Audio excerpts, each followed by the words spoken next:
Welcome back to the Prepared School Psych podcast. Today, I'm excited to introduce Armando Fernandez, a dedicated school psychologist who began his career in 1990 with Woodland Joint Unified School District. A Sacramento native and graduate of the Sacramento State School Psychology Program, Armando spent 9 years in Woodland before moving to Elk Grove Unified School District in 1999. He has served as the lead psychologist there since 2008 and is currently the president of eGrasp, the Elk Grove Regional Association of School Psychologists. Armando is in his 34th year as a school psychologist and remains passionate about his work and dedicated to supporting his district. I am really honored to have you here, Armando. Welcome. Thank you. Thank you for that. Well, we always love to ask our guests the most important question up front. What is your favorite TV show you are watching right now? Hmm. I watch a few series on Netflix. My kind of fun, kind of brainless one is the Love is Blind one. I've been watching that lately. It's kind of funny, actually. So I kind of like to watch shows like that, or I don't have to do a lot of thinking, just kind of laugh at the scenarios. So yeah, I think that's the latest one I've been kind of tuning in and out of. I definitely understand those moments. I just the other day was sitting down at my house and I was like flipping through and I was like, no, I need to find something that actually won't cause me to think at all. I just almost need background noise and just a Well, little entertainment. those shows will do that.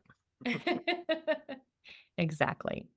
Well, for everyone else, as I've mentioned in previous podcast episodes, in California, different regions within the state have affiliates with our larger state association.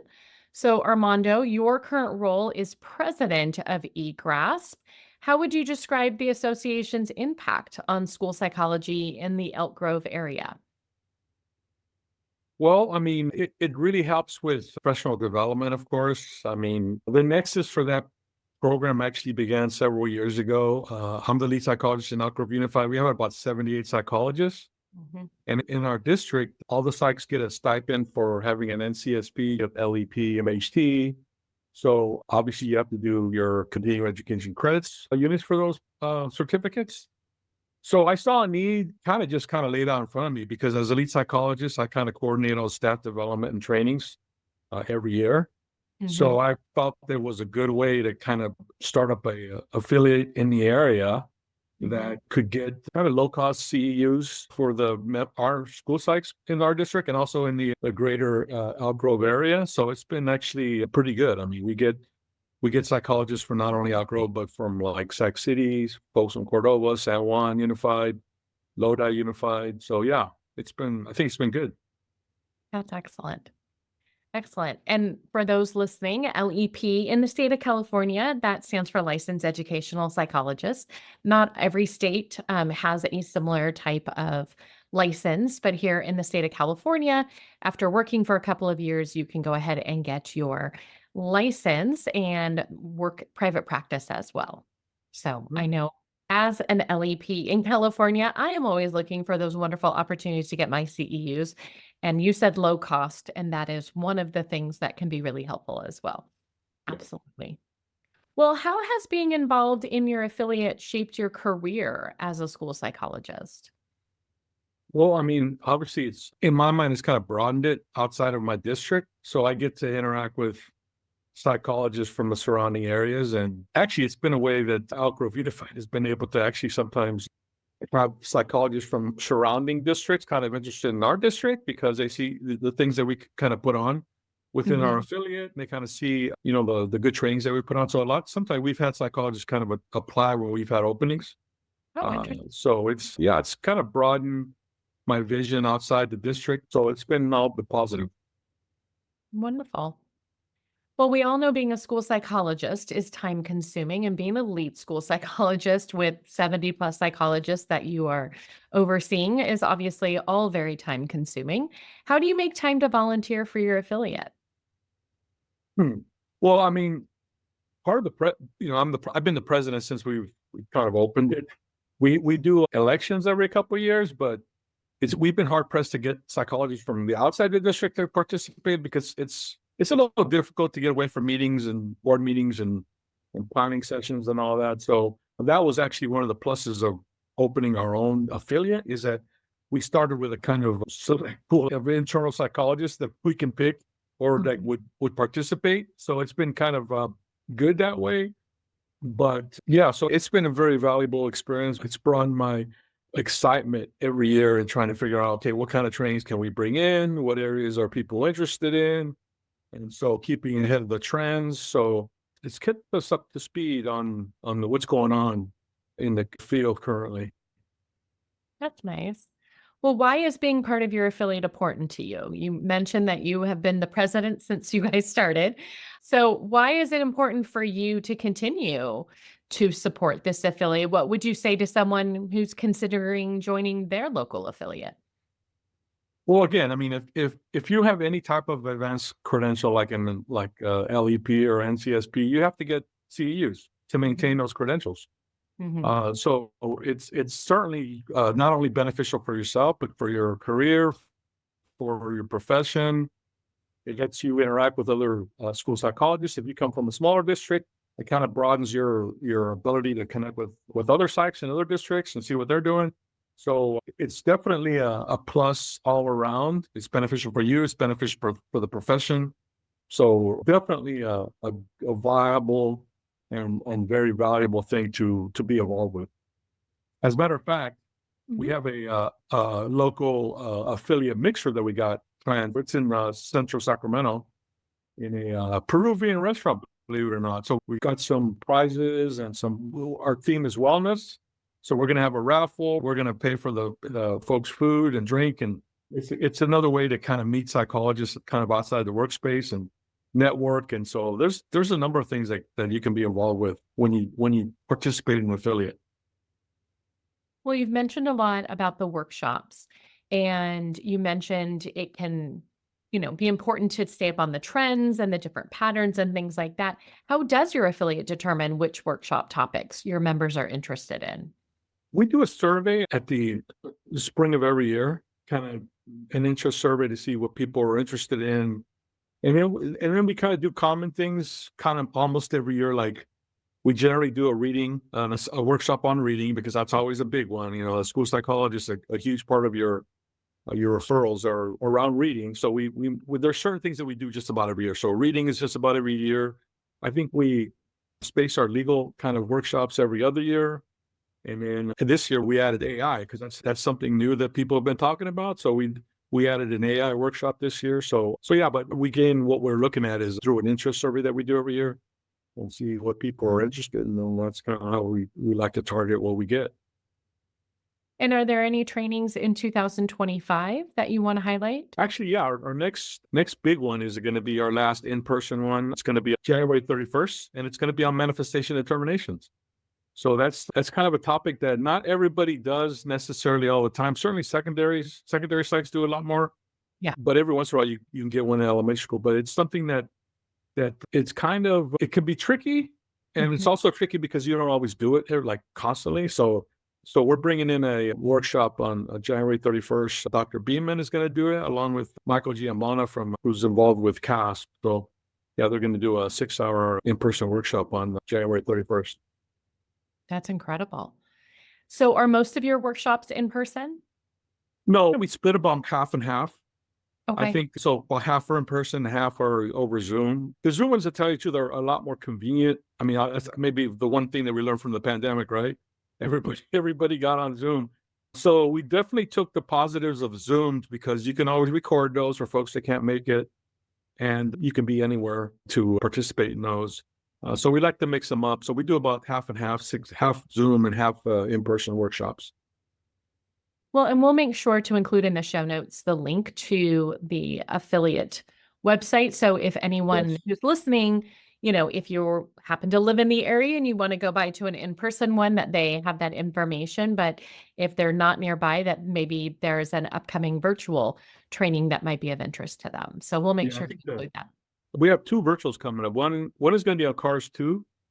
Oh, That's coming up the first week of November, and then the second virtual is going to be on the Woodcock Johnson, the new one, the 5. hmm. That's going to be in January. So yeah, hook up on our website. We have those kind of scheduled out there. So yeah, if people are interested, feel free. Wonderful. Well, reflecting back to when you were a first year school psychologist, what advice would you give to someone starting in the field? Oh, that's a big question. It's kind of interesting to me because my niece is currently in the first year school psych program at Sac State, and my daughter, who's a senior at Santa Clara University, is going to be applying to school psych programs this fall. So Wow. it's something I'm kind of been thinking about just with them coming into the field. But thinking back my first year, I think a part of it is just being patient with yourself. I mean, you're gonna get comments. I mean, I still remember getting comments in meetings about, "Wow, do you have any kids?" And all of that, and, when you start off, you're young, and sometimes people will kinda question you, but I think it's just being patient with yourself, relying on your training that you've had, being okay with saying you don't may they may not know that particular question right now, but you'll certainly get back to folks and Mhm. following through with that.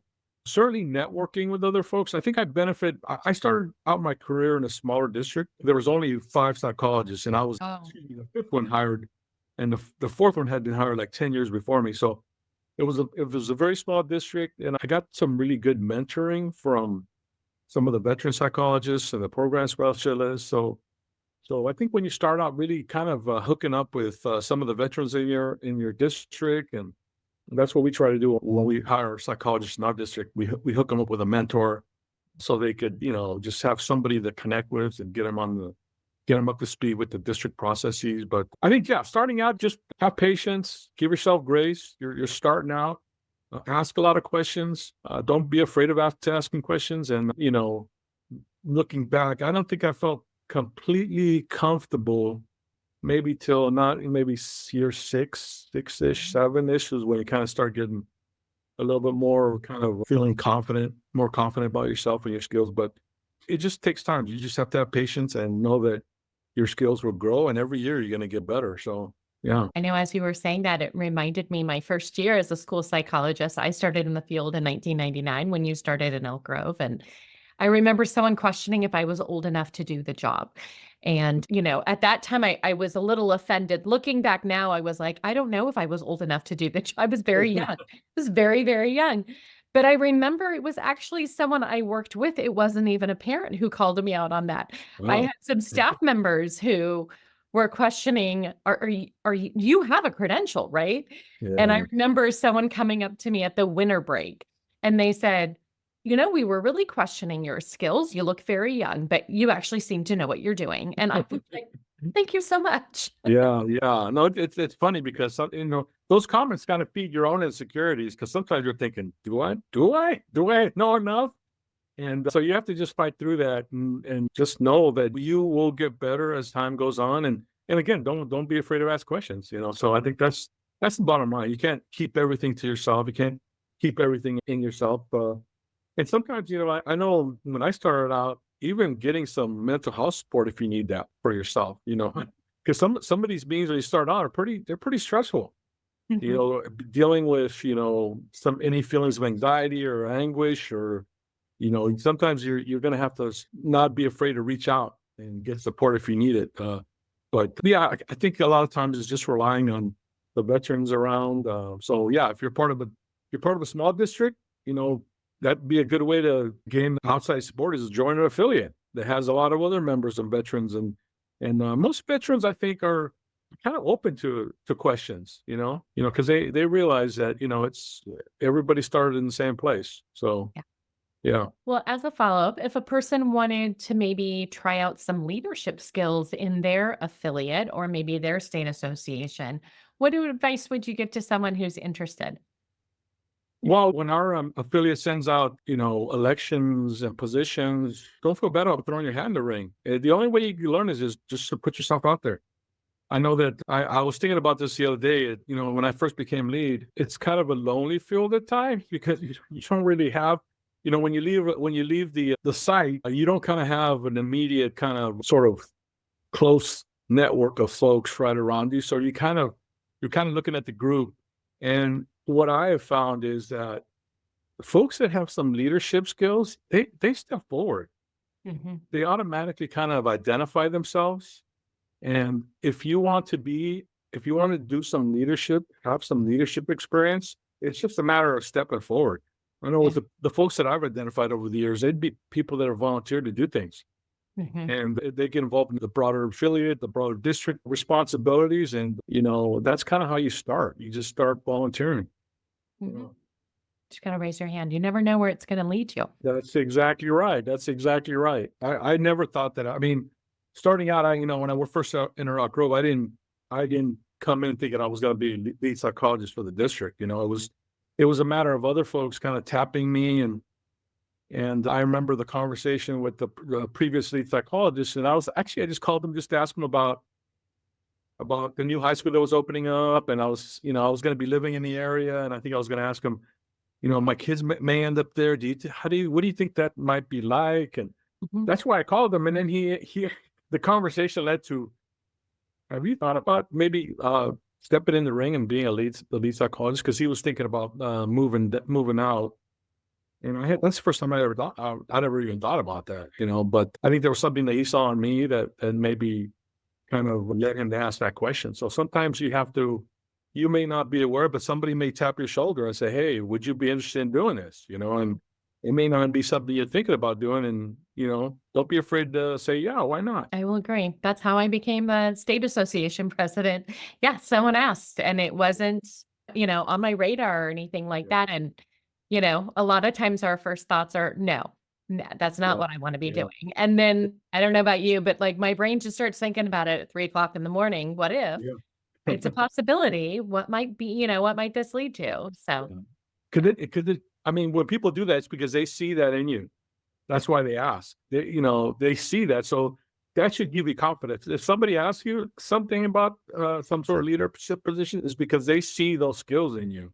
Sometimes you don't see them in yourself, but other people sometimes see that, and they that's why they'll tap you. Yeah.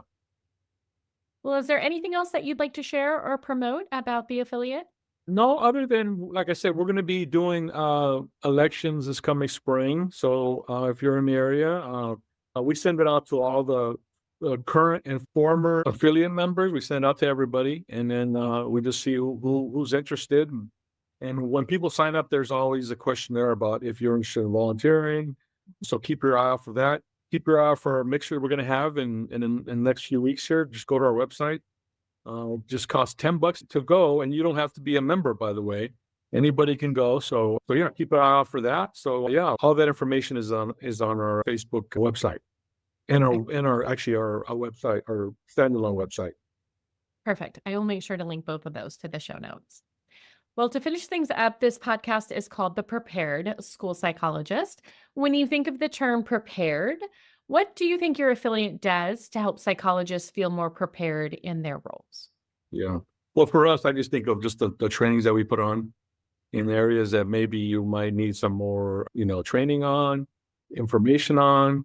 All that helps to be a prepared psychologist. So when those referrals come to you, you kind of got an answer for it. So, okay, I remember this. This is the way I can sort of approach it. So yeah, definitely just the training. I mean, as psychologists, we need to do ongoing training every year, because our field changes, and sometimes we get referrals that we don't see every day. So yeah, keep your eye out for those trainings too. So absolutely. So, well, thank you so much for your time, Armando, and thank you for sharing all of your knowledge with all of our listeners. Thank you. Thank you. Oh, thank you very much. Well, this concludes another episode of the Prepared School Psych podcast, maintaining a state of preparedness and a commitment to ongoing professional development is key to excellence in our field. Stay tuned for future episodes and remember to subscribe for valuable insights delivered directly to you. Until next time, everyone. That concludes another episode of the Prepared School Psych podcast. And I hope today's discussion equipped you not just with knowledge, but also the confidence to take action. Remember, every conversation we have and every resource we share builds a bridge towards a more inclusive and empowering learning landscape for our students. If you enjoyed this episode, be sure to subscribe to the podcast for more insightful conversations and resources to support your journey. Share this podcast with colleagues. We would love it if you would also rate and review the podcast. Thank you for tuning in. Just a reminder, everyone, the information and advice provided in this podcast are for guidance purposes only, and all listeners are required to follow both federal and state law and their own school district guidelines and policies. Thank you.